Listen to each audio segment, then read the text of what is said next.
Good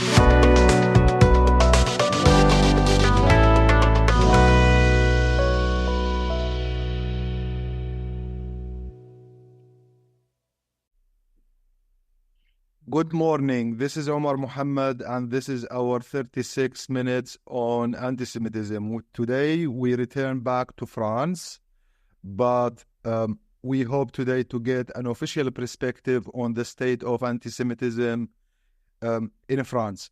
My guest is Mathias DREYFUSS from the French Office of Combating Anti-Semitism. I think, Mathias, the title of the office is much longer, which is why I said the Office of Combating Anti-Semitism. Welcome, Mathias. Welcome. Thank you very much, Omar, for the invitation. Could you introduce yourself? Yes, so I'm Mathias DREYFUSS. I'm the deputy delegate of the delegation, which is the Interministerial delegation combating racism, anti-Semitism, and LGBT hatred.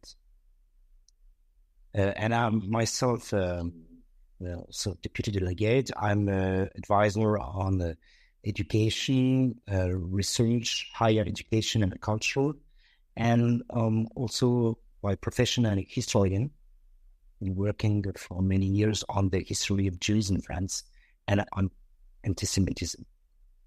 It's good to have two historians today. Let me start with the question. I don't know if I can phrase the question this way, but can we say what is the French definition of anti-Semitism? Okay. Well, at first, maybe as a preamble, I'd like to point out that there are many definitions of anti-Semitism, past and present, French and apart from France, of course. And we know actually from history that the term is itself, anti-Semitism, is a trap. Because, in fact, it was invented, as we know, by the obscure German pamphleteer of the late 19th century, Wilhelm Marx.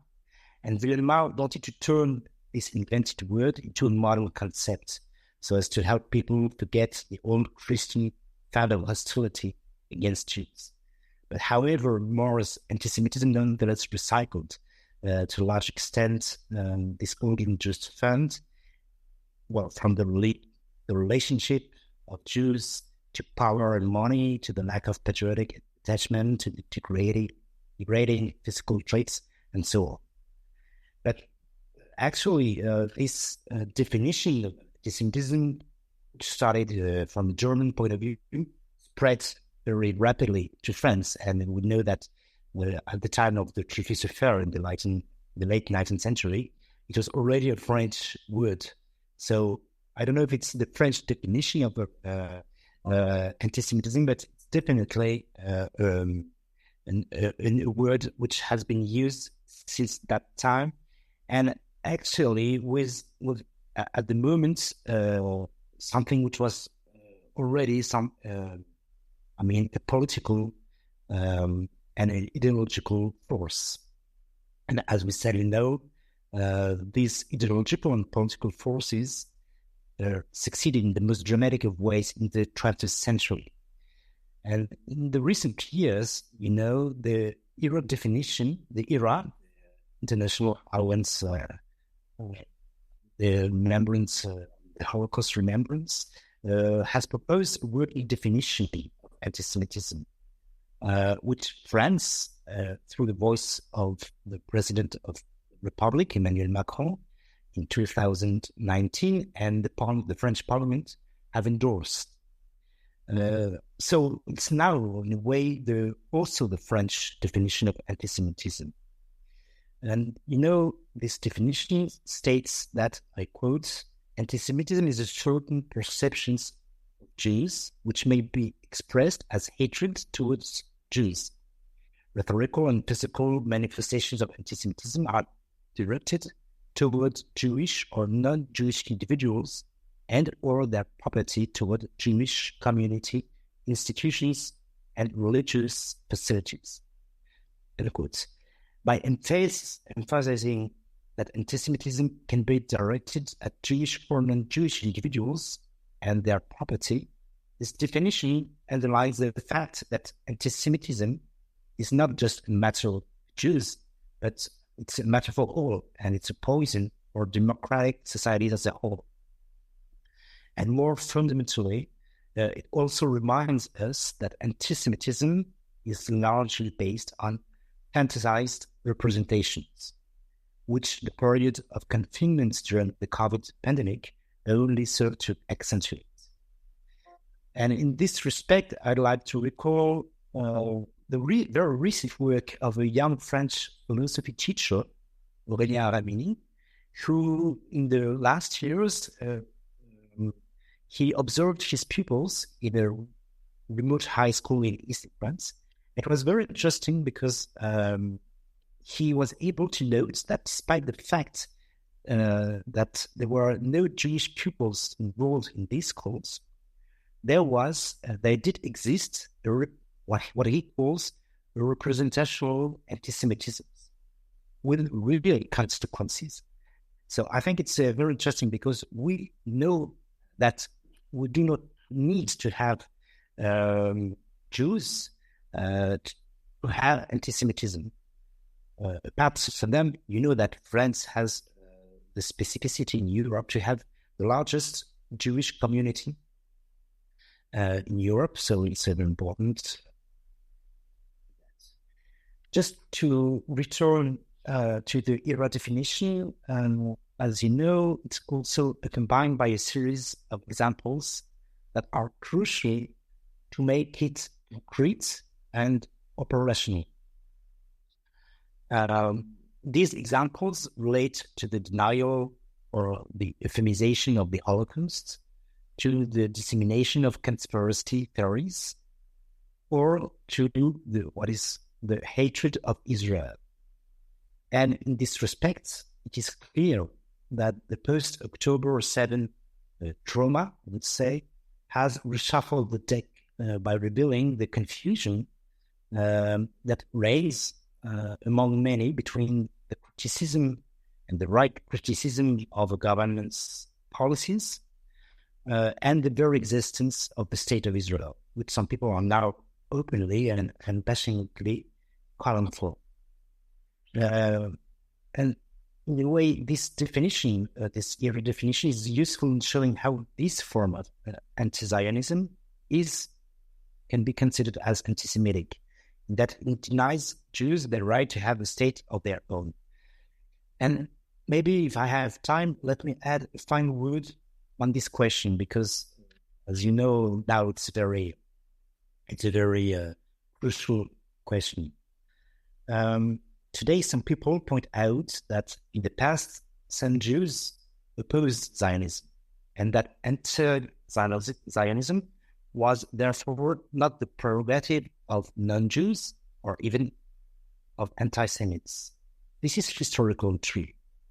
But I would say the big difference between then and now is that the Jews who opposed Zionism in the early 20th century, from the Bundists in Eastern Europe to French Israelites in France in the early 20th century, these Jews were defending political projects which they believed would bring happiness to their Jewish co-religionists.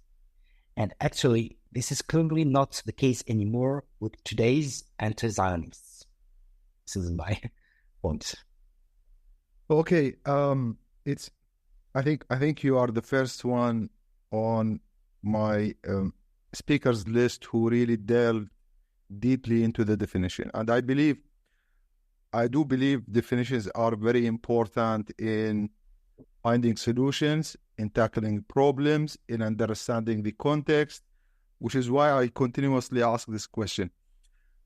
I mean, based on what you said, and before we get into the current movement of anti-Semitism, could you take us to the last decade of the state of anti-Semitism in France? Because to be fully honest, Mathias, what I have heard from members of the Jewish community in France, but also across Europe and the United States, there were very concerning trends. But since your office works on anti-Semitism, it would be important to have the official perspective of what did anti-Semitism look like in the last decade in France. Well, maybe let me first start with the situation today, very shortly, but it's important to have in mind the official figures today. And the official figures for anti-Semitic acts recorded by the French Ministry of Interior are overwhelming. Over 1,600 acts since October 7, and with an acceleration in very recent times, this last trimester, from January onwards, also a shift in nature. We've gone from mainly verbal attacks, insults, slurs, to physical assaults, some even on campuses, for example in Strasbourg or recently in Paris, in the street and on public transport as well. And unfortunately, maybe it's underestimate of reality, as many, I would say, microaggressions probably go unrecorded by the police.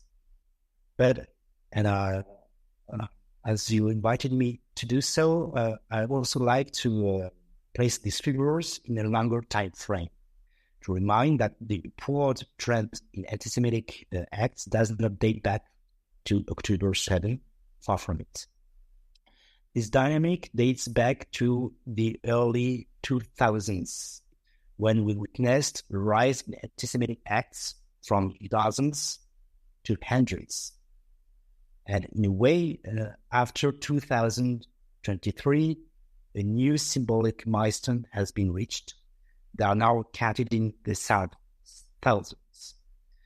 10 days ago, the new edition of the Radiographie de l'Antisémitisme, Radiography of Anti-Semitism in France, which is a survey produced every 2 years, I think, by the American Jewish Community in Paris and the Fondapol Polling Institute.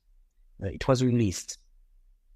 And maybe it's interesting because we can observe something which was actually not really seen in the early 2000s, or maybe not to that point, is the fact that young people are very receptive to anti-Semitic ideas. And this is something which is quite surprising for many of us, because we have in mind that young people are generally more open to tolerance ideas and so on. And actually, the CNCDH, the National Consultative Commission on Human Rights, publishes every year a survey, and with what they call the tolerance index, in which this index states that the young people are usually more open to ideas of tolerance between the so-called minorities, sexual minorities, religious minorities, etc. And we can see that there is something here we have to investigate. Worrying also because this is something which is quite worrying, because these young people seem to be the most impervious to the idea that Jews can be victims in their own rights. Maybe this is something which can be related to what happened in the early 2000s, or maybe, well, just a word about the context in the early 2000s. What we call the Second Intifada was a moment, actually, when we could observe a rise of tensions between, I would say, communities. When this word is not really meaningful in France, and especially in French Parisian suburbs. This was a big moment of concern at the time, but in parts under-recorded and under publicized, but it left a visible trace especially in the Jewish community at the time. To go back to the situation today, I said that young people seem to be the most impervious to the idea that Jews can be victims in their own right. And sadly, this is what many French Jews realized as soon as the October 7 massacres were publicized, the echoes of which were almost immediately drawn out by, say, yes, but attitude. And finally, maybe this is also something in ways new compared to what happened in the early 2000s. Online hatred is poured out daily, adding to a climate of anxiety. And leaflets and posters denouncing the ongoing genocide in Gaza also fuel this climate of anxiety. But as a citizen, I speak for myself, a citizen living in a working class suburb of Paris with a sizable Jewish community, well, this doesn't prevent me from seeing religious Jews strolling serenely out synagogue on Shabbat, even last Shabbat, for example, and without policy scores. What I want to say is that I'm perhaps an optimist by nature, but I don't think that what we are now living can compare to the Europe in the 1930s, for example, as some people do. Where I think, maybe I'm an optimist, in this singular situation where living together still holds, but where it is being tested almost every day and gives the feeling of being on a tight rope, which is, I admit, not a very comfortable feeling, definitely. Mathias, our speaker from the American Jewish Committee, I mean, let me say it this way, it drew a very pessimistic image of anti-Semitism in France, with extreme rise of anti-Semitism post-October 7. While we are going to talk now about the post-October 7 anti-Semitism, I think it's also very important to know the demography of this anti-Semitism. Where does it come from? Is it a school-related issue? Is it education-related issue? Is it community-based issue? What is the nature of this anti-Semitism? I mean, I think that the difficulty today is that it's not coming from one side. I think there is a kind of convergence between, you know that old hatreds have never completely erased, you know. You know the metaphor of Albert Camus in La Peste, with the old hatred being still somewhere in a cupboard. I believe that these old hatred can be revived and can follow their own paths. So I think these old anti-Semitism can be reenacted. For now, it's been, I would say, silenced by some political by some political personalities, but I think it still exists. There is also effectively, in fact, also another form of anti-Semitism coming from the other side of the political background, and from the people who are often consider themselves being the victims of discrimination, of racial discrimination, and considering Jews are as the agents of these discriminations, agents of capitalism, for example, and of the media, of power, and so on.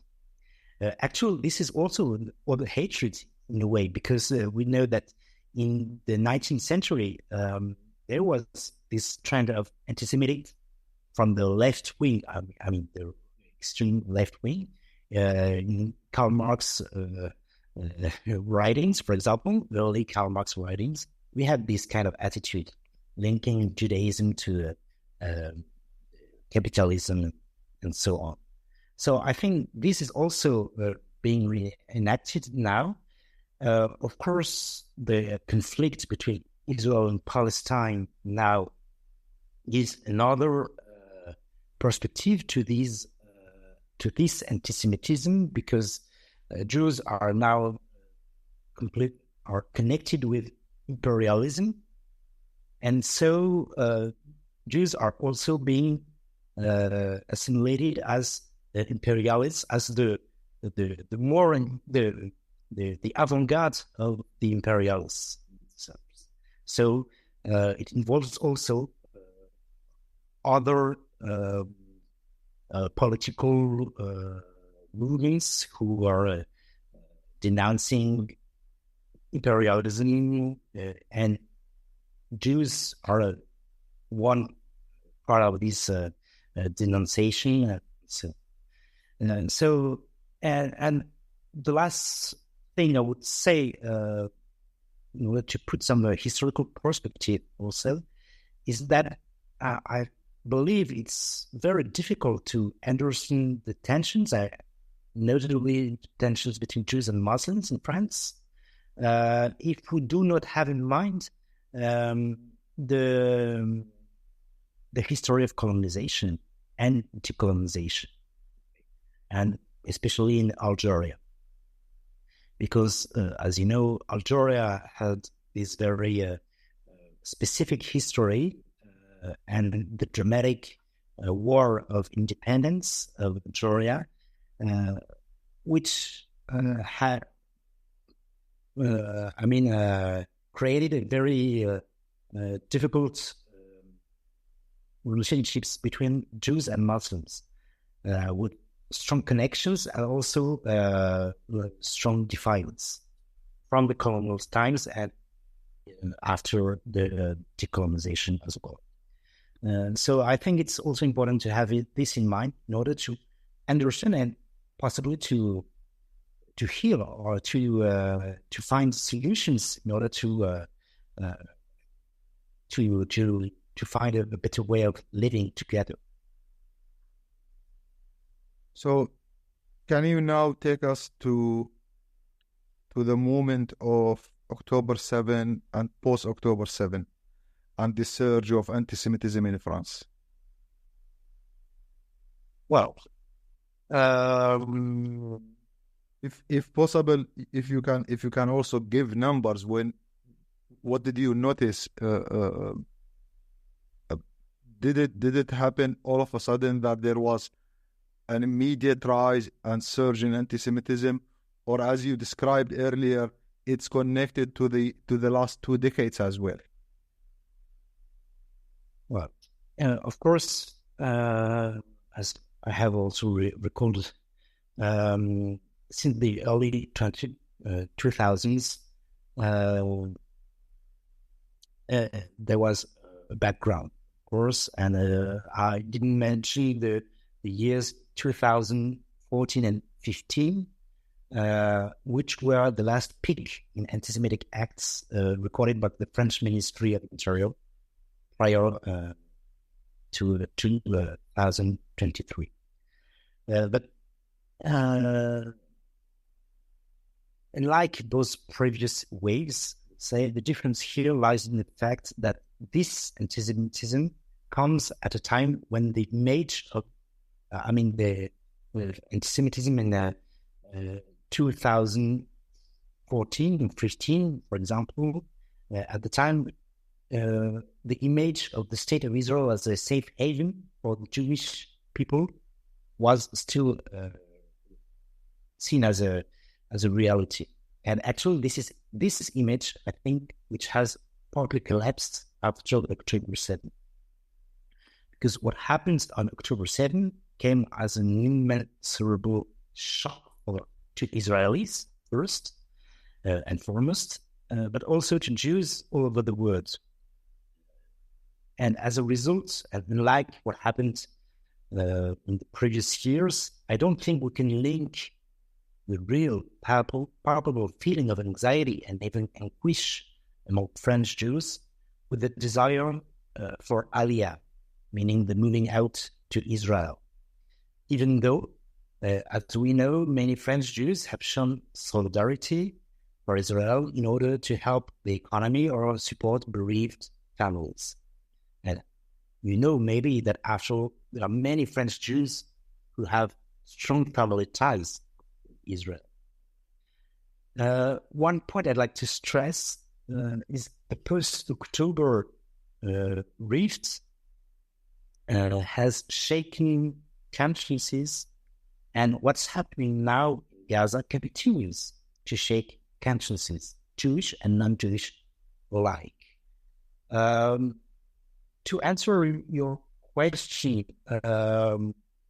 we've seen immediately after October 7 the rise of anti-Semitic acts, mostly insults, verbal attacks, not physical attacks, kind of a rise of tension. And as I said previously, many attacks online, on the platforms, on the social media platforms, which we know that social media are usually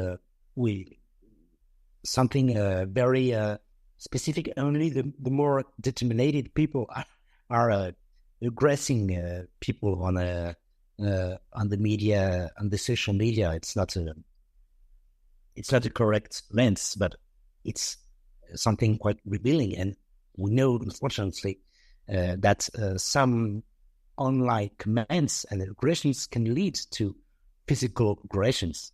And we all have in mind here in France the murdering of Professor Samuel Paty some years ago, which started with it was in which social media had an important role.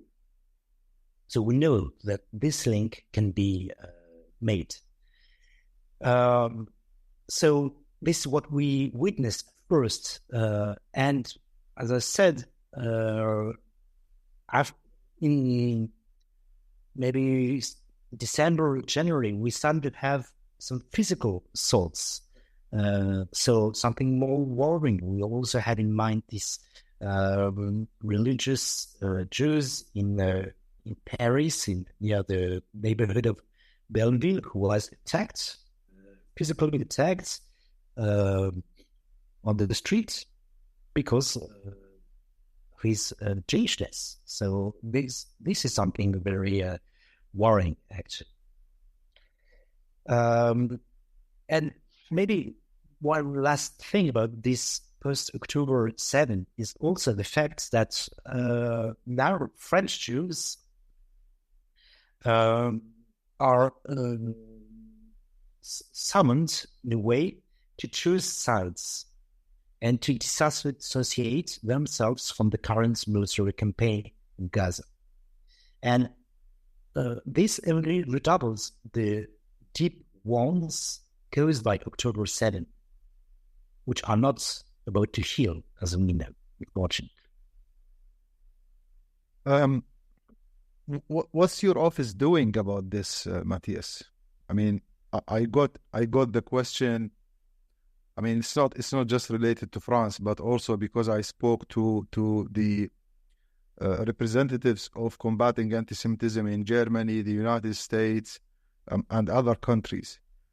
But from the Jewish civilians' perspective, they always ask the question, then what are these offices doing if anti-Semitism is rising? So my question simply is like, what are you doing about this?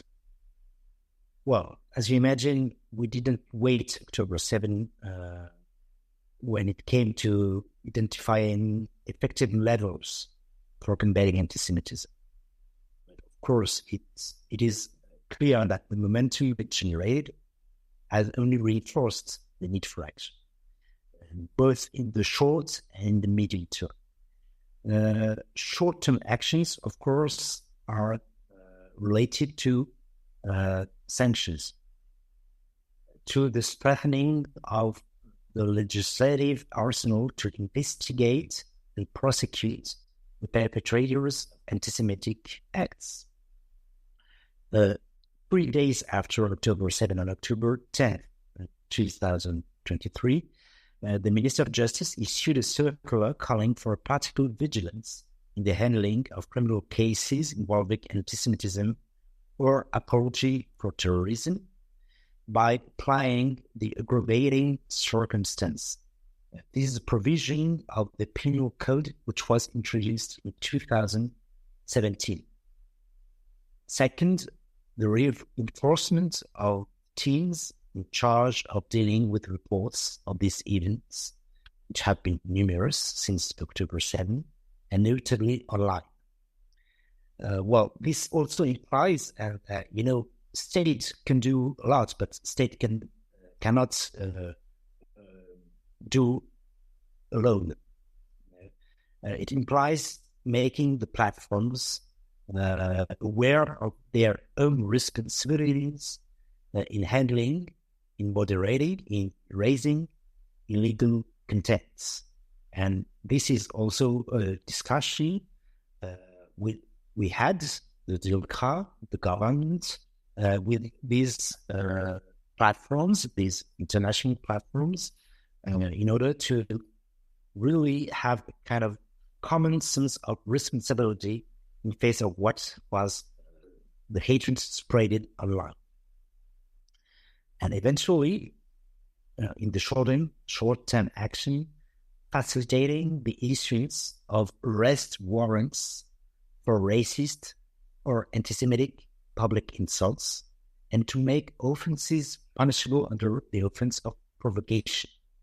And this is a current law project which has been discussed by the French Parliament in March recently, and we hope that this law project will be promulgated before summer in order to have more efficient legislative tools in order to persecute these perpetrators.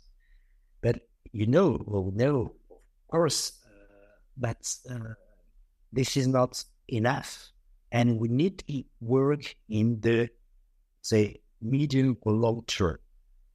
And this is another level now, which is the level of education. You told about this before, but of course, education is key in deconstructing prejudices against Jews, in making young people, and we saw that young people are very receptive to these anti-Semitic ideas. So we need to work on the level of education. And the DREYFUSS has a national plan to combat anti-Semitism, racism, and region-related discrimination. And in this national plan, one of the key measures is the visit of a place of remembrance or a visit of a history site associated with racism and anti-Semitism. And current events remind us of the importance of this place in the transmission of the memory and the history of the Shoah.